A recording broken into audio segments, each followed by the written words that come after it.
pues ya estamos de vuelta para dar continuación al capítulo número 3, la segunda parte del libro de Piense y hágase rico de Napoleon Hill, que se llama La fe. ¿Qué genio yace dormido en su cerebro? En algún rincón de su carácter está latente, dormida, la semilla de la realización que si germinara y se pusiera en acción, lo elevaría a niveles que tal vez usted nunca soñó alcanzar. Así como un virtuoso puede arrancar las melodías más hermosas de las cuerdas de su violín, usted puede despertar al genio que yace dormido en su mente y hacer que lo conduzca hacia arriba, hacia cualquier objeto que desee alcanzar. Abraham Lincoln fue un fracasado en todo lo que intentó, hasta después de haber alcanzado los 40 años. Fue un donadie, de ninguna parte, hasta que una gran experiencia entró en su vida y despertó el genio dormido que había en su corazón y en su cerebro para darle al mundo uno de sus hombres realmente grandes. Esa experiencia estaba combinada con las emociones de la aflicción y el amor le aconteció a través de Anne, la única mujer a quien él amó realmente. Es sabido que la emoción del amor está ligada al estado de ánimo conocido como la fe, y esto se debe a que el amor se aproxima mucho a traducir los impulsos de pensamiento propios en su equivalente espiritual.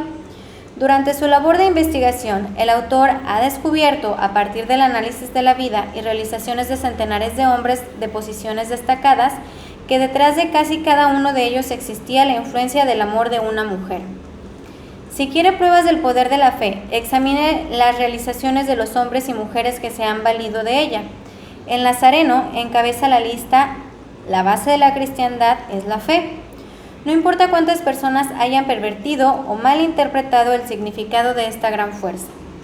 La esencia de las enseñanzas y de las realizaciones de Cristo, que pueden haberse interpretado como milagros, son nada más y nada menos que fe. Si hay fenómenos milagrosos, se producen solo a través del estado mental conocido como la fe. Consideremos el poder de la fe, tal como nos lo mostró un hombre bien conocido por toda la humanidad, el Mahatma Gandhi de la India. En este hombre, el mundo tuvo uno de los mejores ejemplos más sorprendentes de la posibilidad de la fe que conozca la humanidad. Gandhi ostentó más poder potencial que ningún otro de sus contemporáneos, y ello a pesar del hecho de que no contó con ninguna de las herramientas ortodoxas del poder, tales como dinero y barcos de guerra, soldados ni material bélico. Gandhi no tenía dinero, ni casa, ni siquiera ropas, pero tenía poder. ¿Cómo lo obtuvo? Lo creó a partir de su comprensión del principio de la fe y mediante su capacidad para trasplantar esa fe al espíritu de 200 millones de personas. Gandhi consiguió la sorprendente proeza de influir en 200 millones de mentes para formar un conglomerado humano que se moviese al unísono como un solo hombre. ¿Qué otra fuerza de este mundo, aparte de la fe, puede lograr tanto? Como una idea construyó una fortuna. Debido a la necesidad de la fe y de la cooperación en el funcionamiento de los negocios y de la industria, será tan interesante como provechoso analizar un suceso que nos proporciona un excelente ejemplo para la comprensión del método por el cual los industriales y los hombres de negocios acumulan grandes fortunas al dar antes de intentar recibir. El suceso elegido para este ejemplo data de comienzos del siglo, cuando se estaba formando la United States Steel Corporation, Corporación del Acero de Estados Unidos. A medida que lea la historia, tenga presente esos hechos fundamentales y comprenderá cómo las ideas se han convertido en fortunas inmensas. Si usted es de los que se han preguntado a menudo cómo se han acumulado las grandes fortunas, esta historia de la creación de la United States Steel Corporation le resultará esclarecedora. Si tiene alguna duda de que los hombres puedan pensar y hacerse ricos, esta historia disipará esa duda, porque usted podrá ver con claridad en la historia de la United States Steel Corporation la aplicación de una porción importante de los principios que se describen en este libro. El asombroso relato del poder de una idea ha sido escrito de forma espectacular por John Lowell del New York World Telegram y la transcribimos con su cortesía. Un bonito discurso de sobremesa por $1,000 millones.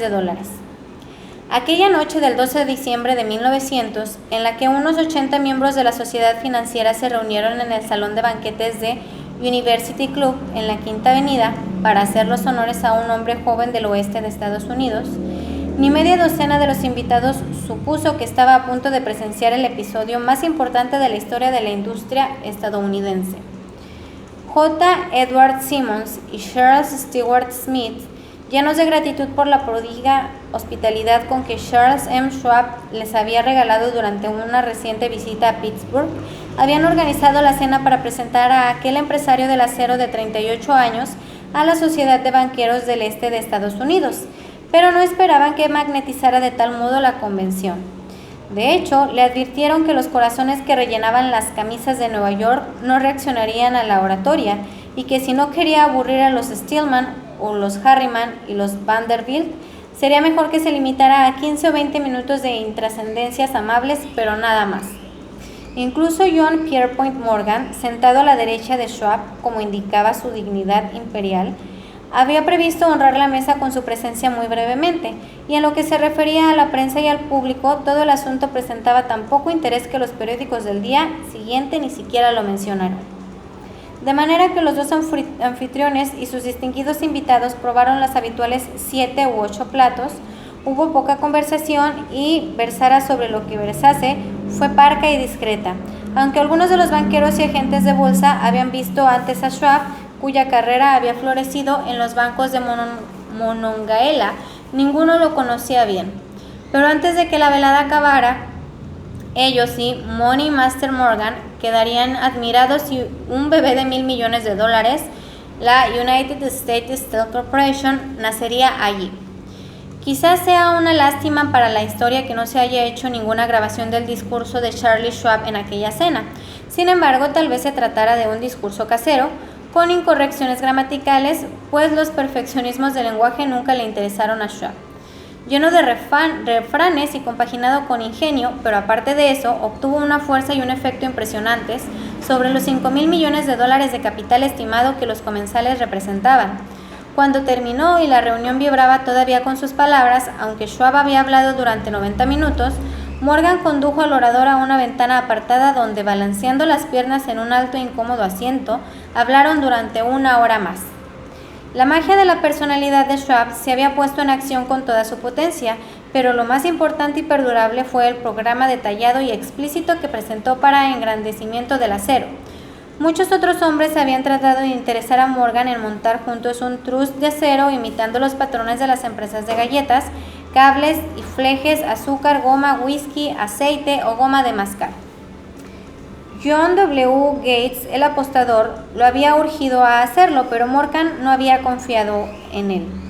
Los hermanos Moore, Bill y Jim, mayoristas de Chicago, que habían fusionado una fosforera y una corporación de galletitas, habían tratado de convencerlo, fracasando en su intento.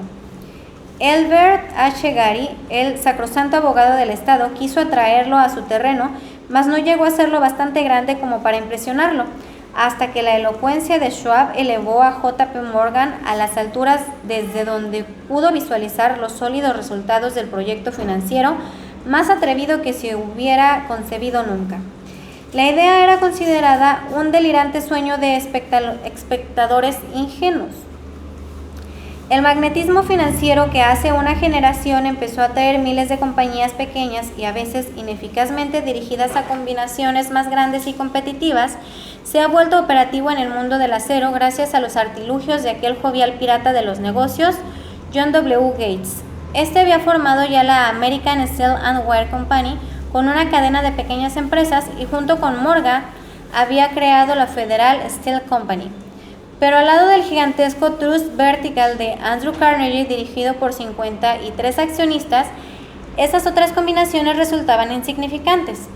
Podían combinarse como mejor les pareciese, pero ni todas juntas harían mella en la organización de Carnegie y Morgan, lo sabía. El viejo escocés excéntrico también lo sabía. Desde las majestuosas alturas de Skibo Castle había visto primero divertido y luego resentido los intentos de las pequeñas compañías de Morgan estremeciéndose en negocios. Cuando esos intentos se tornaron demasiado importantes, el mal genio de Carnegie se convirtió en ira y en deseos de venganza. Decidió duplicar cada fábrica suya por cada una que sus rivales poseyeran, Hasta entonces no había tenido interés en cables, tubos, flejes ni planchas.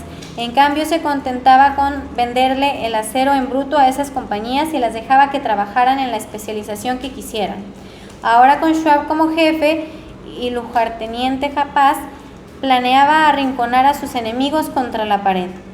Así fue como Morgan vio la solución a su problema de combinaciones en el discurso de Charles M. Schwab. Un trust sin Carnegie, el gigante, no sería ningún trust, sino un pastel de ciruelas sin ciruelas. El discurso de Schwab de aquella noche del 12 de diciembre de 1900 aportó la sugerencia, que no la solicitud, de que el vasto imperio de Carnegie podía llegar a estar bajo la sombra de Morgan. Habló del futuro mundial del acero, de reorganización en aras de la eficiencia, de especialización, de deshacerse de compañías improductivas, de la concentración del esfuerzo en las propiedades florecientes, de ahorros en el tráfico de material y mineral bruto, de ahorros en los departamentos directivos y administrativos, de captar mercados extranjeros. Más que todo les dijo a los bucaneros que había entre ellos dónde estaban los errores de su piratería habitual. Sus propósitos, suponía él, habían sido crear monopolios, aumentar los precios y pagarse a sí mismos dividendos exagerados más allá de todo privilegio. Con su estilo campechano, Schwab condenó ese sistema. La estrechez de miras de semejante política, dijo a su auditorio, residía en el hecho de que restringía el mercado en un momento en que todo pugnaba por la expansión. Abaratando el coste del acero, explicó, se crearía un mercado expansivo, se idearían más usos para el acero y se captaría una parte considerable del mundo de la industria. En realidad, aunque él no lo supiese, Schwab era un apóstol de la moderna producción masiva. Así acabó la cena en la University Club. Morgan se fue a su casa para pensar en las predicciones del progreso de Schwab. Schwab regresó a Pittsburgh a dirigir el negocio siderúrgico para Andrew Carnegie, mientras Gary y todos los demás volvían a sus teletipos para especular anticipándose al próximo movimiento. No tardó mucho en suceder.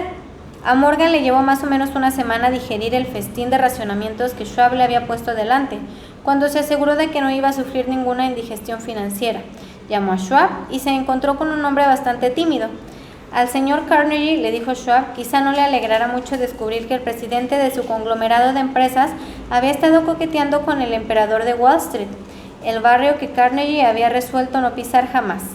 Entonces, John W. Gates, que hacía de intermediario entre Morgan y Schwab, sugirió que si Schwab estuviera casualmente de paso por Bellevue Hotel de Filadelfia, J.P. Morgan podía coincidir con él en el mismo sitio. Sin embargo, cuando Schwab llegó, Morgan se hallaba enfermo en su casa de Nueva York y, presionado por la invitación del hombre mayor, Schwab viajó a Nueva York y se presentó ante la puerta de la biblioteca del financiero.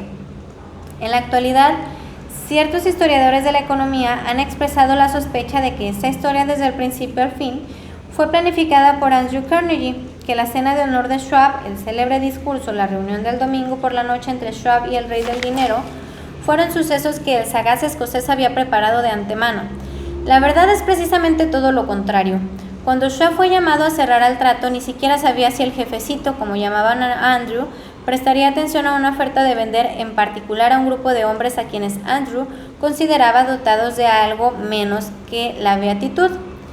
Pero Schwab acudió a la reunión con 6 hojas escritas de su puño y letra llenas de datos que, según él, representaban el valor físico y potencial de rendimiento de cada compañía metalúrgica que él consideraba una estrella esencial en el nuevo firmamento del metal.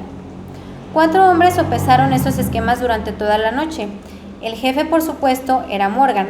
Firme en su credo del derecho divino del dinero, con él estaba su socio aristocrático Robert Bacon, un erudito y un caballero. El tercero era John W. Gates, a quien Morgan tachaba de apostador y utilizaba como herramienta. El cuarto era Schwab, que sabía más sobre el proceso de elaborar y vender acero que cualquier grupo de hombres de su época. A lo largo de aquella conferencia, los esquemas del hombre de Pittsburgh no se cuestionaron nunca. Si él decía que una compañía valía tanto, así era y punto. También insistió en incluir en la combinación solo las empresas que él tenía nominadas. Había concebido una corporación sin dobleces, donde ni siquiera quedaba lugar para satisfacer la codicia de amigos que deseaban descargar sus compañías sobre los anchos hombros de Morgan. Al amanecer, Morgan se puso de pie y se desperezó. Solo quedaba una pregunta pendiente. ¿Cree que pueda persuadir a Andrew Carnegie de vender?, preguntó. Puedo intentarlo, repuso Schwab. Si usted consigue que venda, me comprometeré en todo este asunto, aseguró Morgan. Hasta allí todo iba bien, pero ¿vendería Carnegie? ¿Cuánto pediría? Schwab pensaba en unos 320 millones de dólares. ¿Cómo se efectuaría el pago en acciones ordinarias o preferentes? ¿En bonos? ¿En efectivo? Nadie podía reunir 320 millones de dólares en efectivo. En enero acudieron a un partido de golf en los helados prados de St. Andrews en Westchester. Andrew envuelto en jerseys bien abrigado y Charlie conversando de trivialidades para ejercitar el buen humor. Pero no se pronunció ni una palabra sobre negocios hasta que la pareja se sentó en la cálida sala de la cabaña que Carnegie poseía cerca de ahí. Entonces, con el mismo poder de convicción con que habían hipnotizado 80 millonarios en University Club, Schwab dejó caer rutilantes promesas de retiro y comodidad de los innumerables millones que satisfarían los caprichos sociales del viejo escocés. Carnegie estuvo de acuerdo, escribió algo en un trozo de papel y dijo: muy bien, venderemos por ese precio. La cifra era de unos 400 millones de dólares y surgió a partir de los 320 millones que Schwab había previsto como precio básico, añadiéndole 80 millones para recuperar el valor aumentado sobre el capital previsto durante los últimos 2 años. Más tarde, en la cubierta de un transatlántico, el escocés le decía arrepentido a Morgan: ojalá te hubiera pedido 100 millones. Si me los hubieras pedido, te los hubiese pagado, le respondió Morgan aimadamente. Hubo cierto alboroto, por supuesto. Un corresponsal británico envió un cable diciendo que el mundo del acero extranjero estaba aterrado ante la gigantesca corporación. El presidente Hadley de Yale declaró que a menos que se regulasen los trusts, el país tendría un emperador en Washington durante los próximos 25 años. Pero ese hábil agente de bolsa, quien era, se aplicó a su trabajo de impulsar tan vigorosamente las nuevas acciones hacia el público que todo el exceso de liquidez, estimado por algunos en cerca de 600 millones de dólares, fue absorbido en un abrir y cerrar de ojos, de manera que Carnegie obtuvo sus millones. El sindicato de Morgan consiguió 62 millones por todos sus problemas y todos los muchachos, desde Gates a Gary, también ganaron sus millones. Schwab, de 38 años, obtuvo su recompensa. Fue nombrado presidente de la nueva corporación y ostentó al cargo hasta 1930. La riqueza empieza con el pensamiento.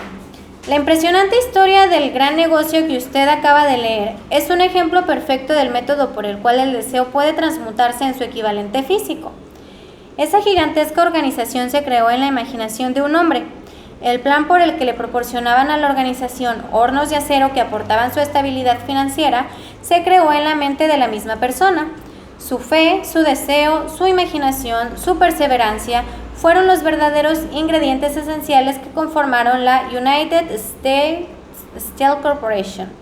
Los hornos y los equipos mecánicos adquiridos por la empresa después de haber surgido a la existencia legal fueron incidentales, pero un análisis cuidadoso revelará el hecho de que el valor aumentado de las propiedades adquiridas por la corporación se incrementó en unos 600 millones de dólares por la mera transacción que los consolidaba bajo una misma gerencia. En otras palabras, la idea de Charles M. Schwab, sumada a la fe con la que contagió a J.P. Morgan y a los demás, había dado unos beneficios de unos 600 millones de dólares. No es una suma insignificante por una sola idea. La United States Steel Corporation prosperó hasta convertirse en una de las empresas más ricas y poderosas de Estados Unidos, dando empleo a miles de personas, desarrollando nuevas aplicaciones para el acero y abriendo nuevos mercados, demostrando de ese modo que los 600 millones de beneficio que la idea de Schwab produjo estaban bien merecidos. La riqueza empieza en la forma de un pensamiento. La cantidad está limitada solo por la persona en cuya mente esa idea se pone en movimiento. La fe elimina las limitaciones. Recuerde esto cuando esté listo para negociarle a la vida lo que usted desee como precio por haber pasado por ella. Y pues hasta aquí nos quedamos. Este fue la segunda parte del capítulo 3. Si te interesa tener el libro en PDF, déjame tu correo en los comentarios y con muchísimo gusto te lo mando. Que tengas un excelente día. Muchas gracias.